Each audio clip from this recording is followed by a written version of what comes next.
Ladies and gentlemen, chaos broke out. And I'm not talking about legit, bona fide boxing, pure boxing chaos. I'm talking about the kind of stuff that's just embarrassing. Look at this here, please. It's happened, and I can't say if it is or it's not a mistake, but things happen in life. When you are as great as Floyd Money Mayweather, everybody doesn't deserve to be in your space. I know you like to make money. Stephen A. Smith never softens his punches, and this time Floyd Money Mayweather found himself directly in the line of fire. After reports surfaced claiming federal authorities had moved against assets connected to Mayweather's reported $600 million real estate empire, Smith unleashed one of his sharpest public critiques yet. With his trademark intensity, he didn't merely question Floyd's judgment as a businessman. He ridiculed it. On live television, Smith painted a picture of a man hiding reckless financial behavior behind luxury, confidence, and non-stop showmanship, suggesting that the same bravado Floyd used to dominate headlines may now be working against him. There is on an absolute real estate buying spree.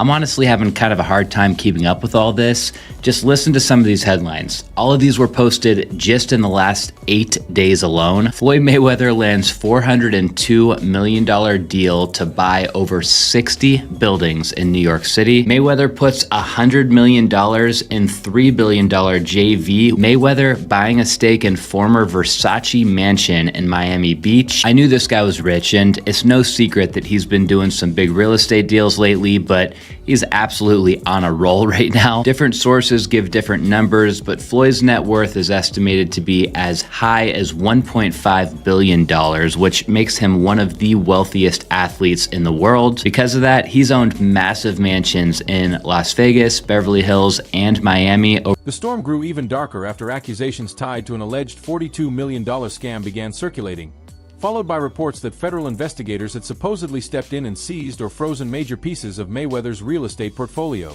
According to the claims being discussed, those investments may have been connected to fraudulent activity, prompting what was described as a larger FBI-led investigation.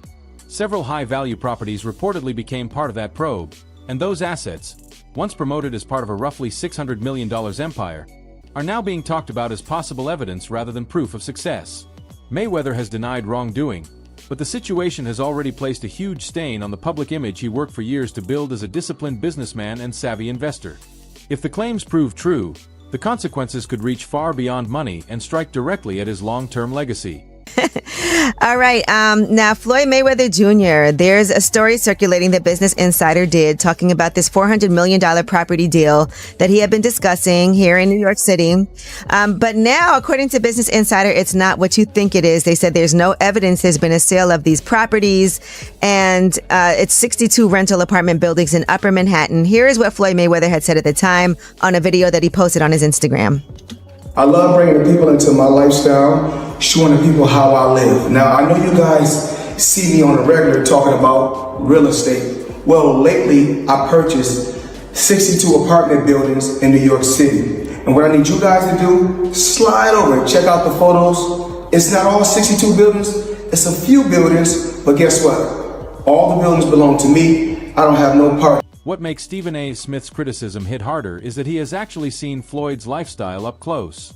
He has visited the giant mansion, looked over the luxury car fleet, and even traveled on the private jet. Because of that access, Smith isn't talking from a distance.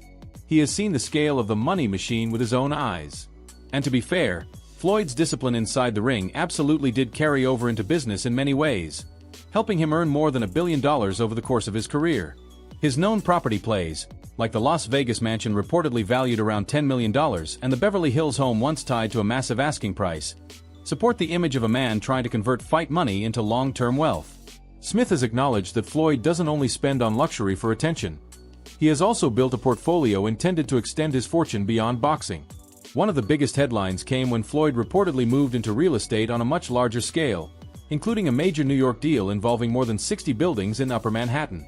The so-called $42 million Black Spruce portfolio, said to include roughly 1,000 affordable housing units, was presented as one of the year's most significant multifamily transactions in the city. Reports even claimed Floyd put in around $100 million of his own capital across broader deals while financing the rest. creating tax advantages and building an investment story tied to his own humble beginnings. It all started with the announcement that Floyd was buying a $402 million multifamily portfolio called the Black Spruce Portfolio. A source revealed to The Real Deal that he went into contract to pay $402 million for a 1,000-unit affordable housing portfolio of more than 60 buildings. These buildings are concentrated in the Upper Manhattan area, and this deal would make for one of the city's biggest multifamily deals of the year. Anyways, we know Floyd is big on putting his money into commercial real estate deals, but a 1,000-unit multifamily portfolio is a massive buy, even for a guy like him. The question is, why would he, or anybody for that matter, be interested in buying all of these affordable housing units all at once? Well, for one, some of this portfolio is reported to offer a tax exemption due to the fact that the majority of the units are designated as affordable housing. For two, Mayweather shared that this deal holds some emotional significance for him and his family. Mayweather himself has described the purchase of more than 1,000 affordable housing units in New York City as both smart business and something deeply personal. He has talked about growing up with limited space, living with family in a small apartment, and experiencing what that kind of struggle feels like firsthand. According to Floyd, those early memories shaped the way he thinks about housing and ownership, and they influenced his desire to create better options for other people. He has said this type of deal means more to him than just another financial win. It connects to family, community, and giving something back to people coming from similar circumstances. The properties reportedly tied to Black Spruce also fit into tax exemption programs designed to keep units affordable for long stretches of time, sometimes for decades. That part of the story allowed Floyd's investment to be presented not just as a money move, but as one aligned with a recovering New York real estate market and a broader push toward useful, community-linked development. With commercial sales rising again after slower years caused by interest rate pressure, his entry into affordable housing seemed, at least on the surface, to fit the timing of a positive rebound. Bringing the people into my lifestyle, showing the people how I live. Now, I know you guys see me on a regular talking about real estate. Well, lately, I purchased 62 apartment buildings in New York City. And what I need you guys to do, slide over and check out the photos. It's not all 62 buildings, it's a few buildings, but guess what? All the buildings belong to me. I don't have no partners. And all the retail down low on my buildings all belong to me. Guess what? You can do the same. It's all about making power moves. And I'm pointing like this because all of them. We're in New York City right now. We're in Manhattan. That's what we do. Come on.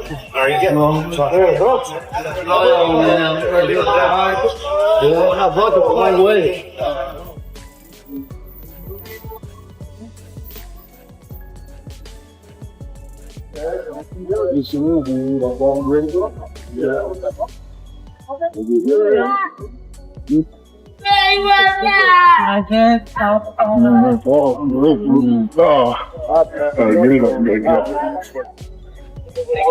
All this money made. No partners. All by myself. Over 1,000 apartments. I'm just getting started.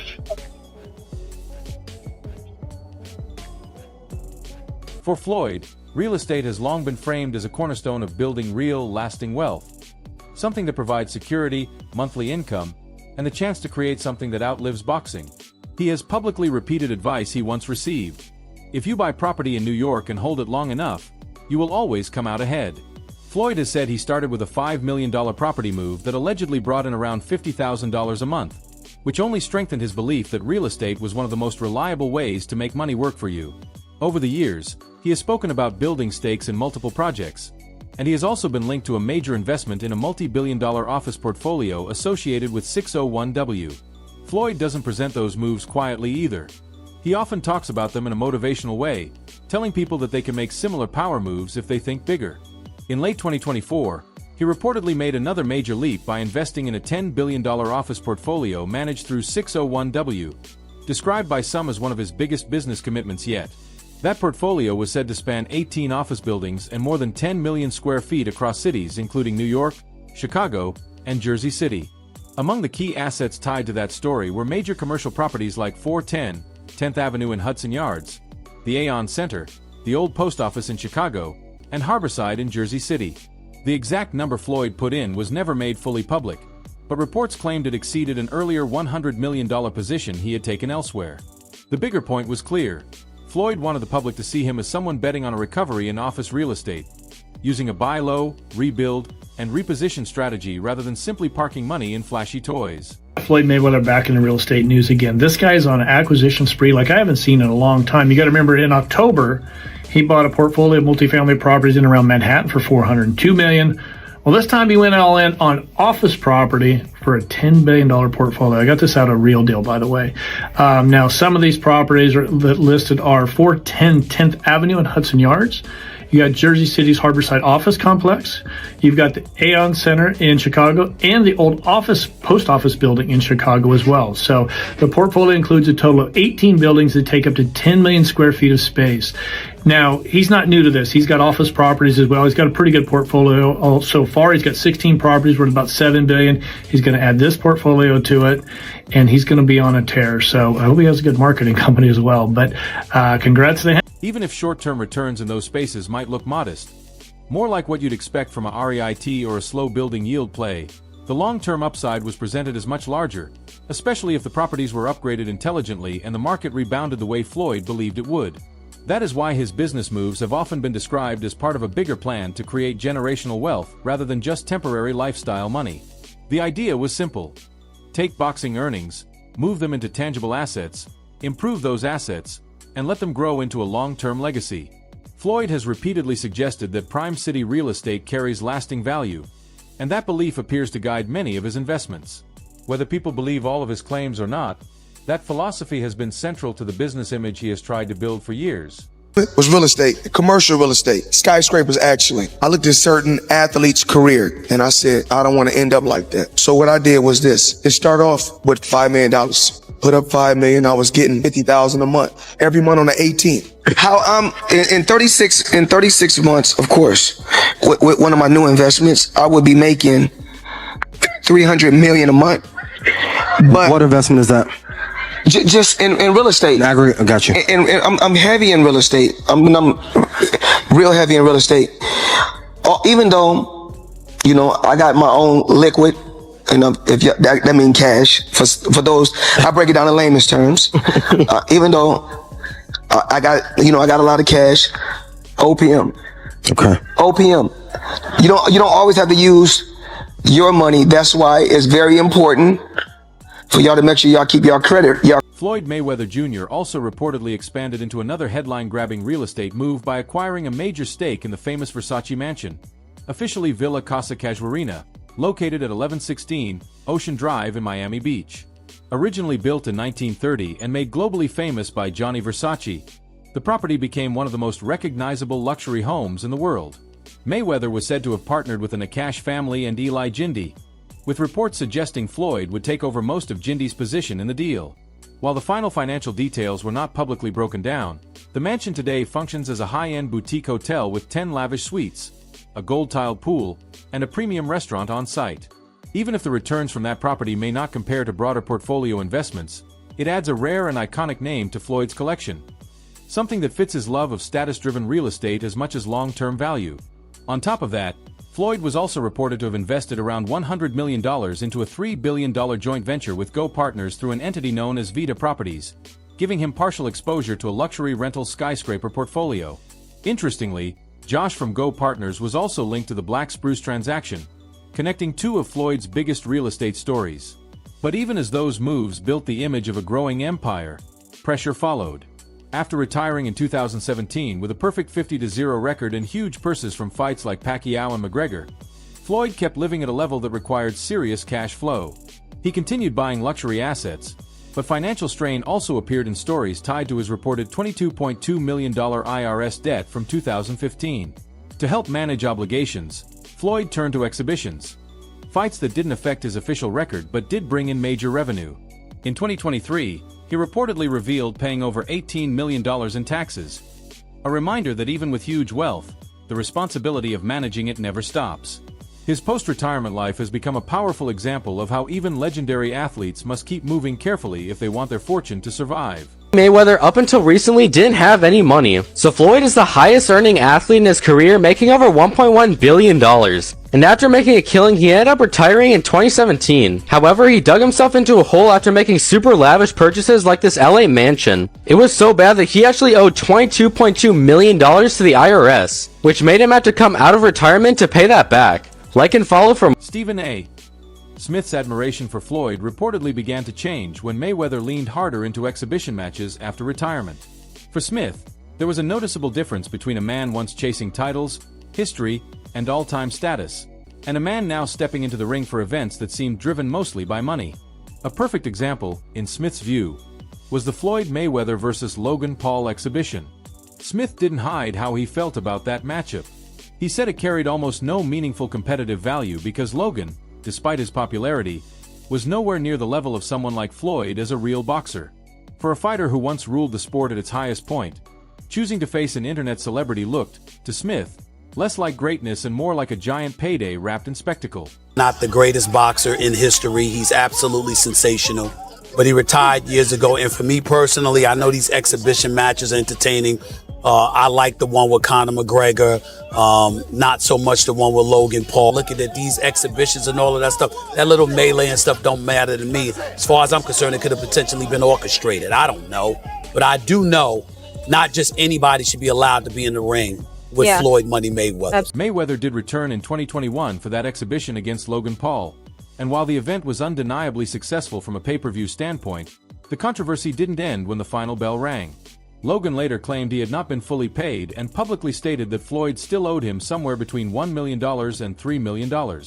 He said openly that he had not received full payment, while Floyd responded by explaining that back-end money from pay-per-view events often takes time to collect and distribute. Floyd's argument was that these deals don't pay out instantly and that he still receives money from fights years after they happen. He also suggested Logan should already feel satisfied by how much the event generated overall.